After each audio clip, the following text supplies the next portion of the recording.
আসসালামু আলাইকুম, কেমন আছেন সবাই? আশা করছি ভালো আছেন। Welcome to my channel Shashi's basket. একটানা তো কয়দিন একভাবে বৃষ্টি হচ্ছে, আর আমি এত শুয়ে বসে থাকতে পারছি না। আমি ছাদে চলে আসছি, এদিক ওদিক হাঁটাহাঁটি করছি, মানে এত না শুয়ে বসে থাকা যায় না, গা হাত পা ব্যথা হয়ে যায়। আর যারা আমার আগের ভিডিওগুলো দেখেছেন তারা দেখেছেন যে আমাদের ছাদের গাছপালাগুলো একটু অন্যরকম ছিল। আগে যে জানলাটা এখন উঁচু করা হয়েছে সেটা আগে নিচু করা ছিল। তারপরে এই যে পর্তুলিকাগুলো আম্মু আলাদা করে আবার আরেক জায়গা লাগাইছে, ওইখানে অনেক বেশি হয়েছে, এই জন্য আবার আরেক জায়গায় একটু লাগাইছে। তারপরে নতুন কিছু গাছও আসছে, সেগুলো সব কিছু। তো আমি ছাদে গিয়েছিলাম একদম বৃষ্টিতে, ঠান্ডা ঠান্ডা ওয়েদার। তো আমি একটু ভিডিও করছিলাম সাথে।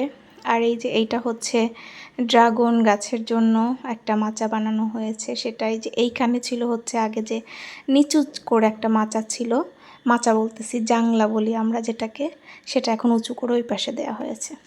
আর যেহেতু অনেক বৃষ্টি হচ্ছে, সকালে ছিল হচ্ছে একদম খিচুড়ি, ডিম ভাজি আর রসুনের আচার। উফ, আমি এখন ভয়েস ওভার দিতে যে এখন আমার আবার খাইতে ইচ্ছা করতেছে, কারণ এটা একদম বেস্ট কম্বিনেশন একটা খাবার। রসুনের আচার যে আমার এত পছন্দ, আর খিচুড়ির কথা আর কি বলবো, সেটা আর নাই বলি।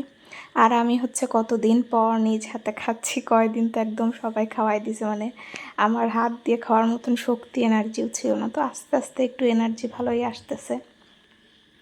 আর পরে দুপুরে হচ্ছে মাছ ছিল লাউ দিয়ে, সেটাই খাচ্ছিলাম। ওই যতটুকুন আমি যেভাবে আসলে পারছি একটু ভিডিও ক্লিপ নেওয়ার দরকার, বুঝতেছি যে কাজ করতে হবে, তো সেই জন্য হচ্ছে যতটুকুন পারছি একটু একটু করে আমি ভিডিও ক্লিপ নিয়ে রাখছি। মানে কিছু করার নেই, কাজ যেহেতু হিসেবে এটা নিয়েছি, সেহেতু একটু তো করতেই হবে, একটা দায়িত্ববোধ চলে আসে। এই জন্যই হচ্ছে এটা করা। অনেকে বলবেন যে অসুস্থতার মধ্যেও আবার কেন ভিডিও করতে হয়। ওই যে মাথায় যখন থাকে যে না একটা কাজ, তখন মনে হয় যে যখন একটু ভালো লাগে তখন একটু একটু করে ক্লিপ নিয়ে রাখি। আর এই যে বৃষ্টি শুরু হয়ে যাচ্ছে, আর একটা দোয়েল পাখি বসে আছে একদম টুকুস টুকুস করে, সেটা আমি অনেকক্ষণ দাঁড়ায় দেখতেছিলাম। পরে ভাবলাম একটু ভিডিও নেই, তো একটু ভিডিও নিলাম। আর একদম চারপাশটা একদম ভেজা ভেজা হয়ে আছে, তবে ধুলোর হাত থেকে যে বাঁচা গেছে কয়েকদিন, এটাই অনেক।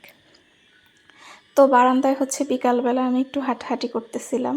ওই যে বললাম ঘরে একদম বসে থাকতে একদমই ভালো লাগে না, আমার টবের গাছগুলো দেখতেছিলাম। আমি প্রত্যেকদিন দেখি যে কয়টা করে ফুল ফুটতেছে কি না ফুটতেছে, এইগুলোই দেখি। আর ওয়েদারটা আসলে ভালো ছিল, ঠান্ডা ঠান্ডা, আকাশটাও দেখতে খুব সুন্দর লাগছিল। তো যা আমার ভালো লাগে সেটাই তো আমি হচ্ছে একটু ভিডিও করে রাখার চেষ্টা করি।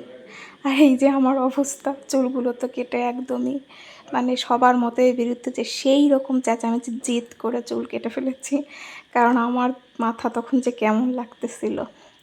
আর এই যে আবারও সেই বেডেই শুয়ে থাকে, ফ্যান আর লাইট দেখতেছে আর একটু ভিডিও করলাম। এই তো এভাবেই আমার দিন যাচ্ছে।